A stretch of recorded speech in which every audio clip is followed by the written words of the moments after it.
I think maybe about 3, 4 years ago, I was offered a film that I never expected. And I felt that at that point, I felt like that film would have done a lot for my career by just being a part of that film. Love Katrina in the room. No? She was fantastic. Say Katrina Kaif was fantastic. That's the course. She's one of the most hard-working people I've ever known. So this sort of heroes calling the shots actually exists. The heroes decide the heroine. Not in my world anymore. Not in my world anymore. नमस्कार दोस्तों, स्वागत है आज आपका मेरी इस video में। आज की मेरी इस वीडियो में मैं बात करूंगा दीपिका पादुकोण के बारे में। दीपिका पादुकोण के बारे में आप सब लोगों को तो पता ही होगा कि she is the number 1 actress of Bollywood industry right now. जो सफर उन्होंने ओम शांति ओम के बाद शुरू किया था, उन्होंने कभी भी पीछे मुड़ के नहीं देखा और इसी हार्डवर्क के कारण उन्होंने आज जो सक्सेस हासिल किया है वो एकदम अनपैरेलल है, यानी कि उसका कोई मुकाबला ही नहीं। और इसी सफर में दीपिका पादुकोण को बहुत सारी ऐसी मूवीज भी ऑफर हुई जो दीपिका पादुकोण एक्सेप्ट ना कर पाई और उन मूवीज को रिजेक्ट करना पड़ा। आज मैं ऐसी ही 10 मूवीज के बारे में आपको बताऊंगा जो दीपिका पादुकोण को पहले ऑफर हुई थी, लेकिन कुछ कारणवश दीपिका पादुकोण वो मूवी साइन ना कर पाई और जिसके कारण इन सब मूवीज में हमें दीपिका पादुकोण दिखाई नहीं दी। तो चलिए शुरू करते हैं। शुरू करने से पहले ही आपको बता दूं कि अगर आपने मेरे चैनल को अभी तक सब्सक्राइब नहीं किया तो अभी मेरे चैनल को सब्सक्राइब करके इस बेल आइकन को तो जरूर दबाइएगा ताकि मैं ऐसी ही वीडियोस आप तक और भी लेके आ सकूं।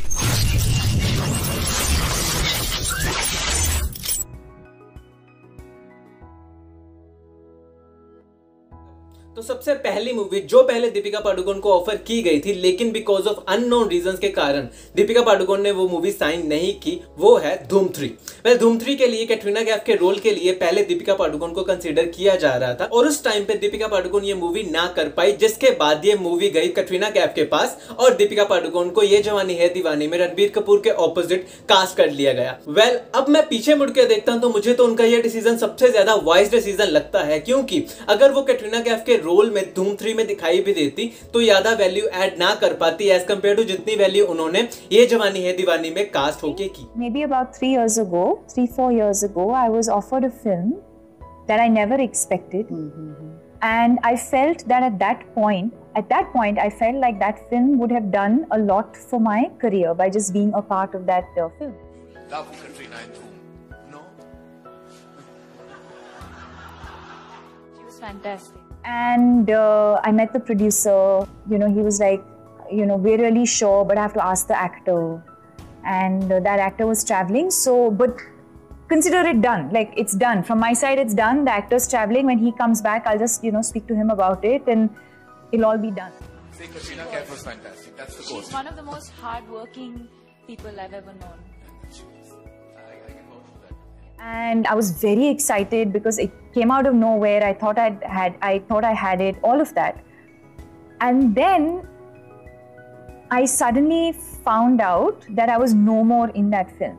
Basically, I ended up doing a film, Ye Jawani Hai Deewani, that I'm so happy I did. I'm so happy it fell into my lap. I won't say I did it. It's the best thing that could have happened to me. And I think a classic example of when things happen, they happen for a reason. I think that was such a... दूसरी movie जो दीपिका पादुकोण ने reject की थी वो थी fast and furious 7।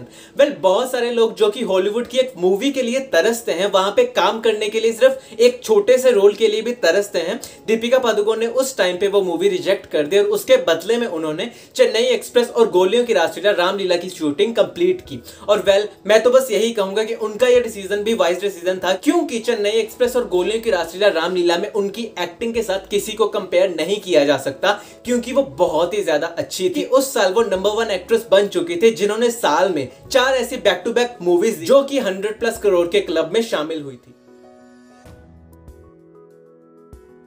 तीसरी movie जो दीपिका पादुकोण ने रिजेक्ट की थी उस टाइम पे वो थी शुद्धि। वेल, शुद्धि करण जौहर के द्वारा प्रोड्यूस की जा रही थी। उसके कंपैरिजन में उनको बाजीराव मस्तानी को चूज करना था और दोनों मूवीज में उन्होंने बाजीराव मस्तानी को चूज किया, जो कि संजय लीला बंसाली के द्वारा बनाई गई थी।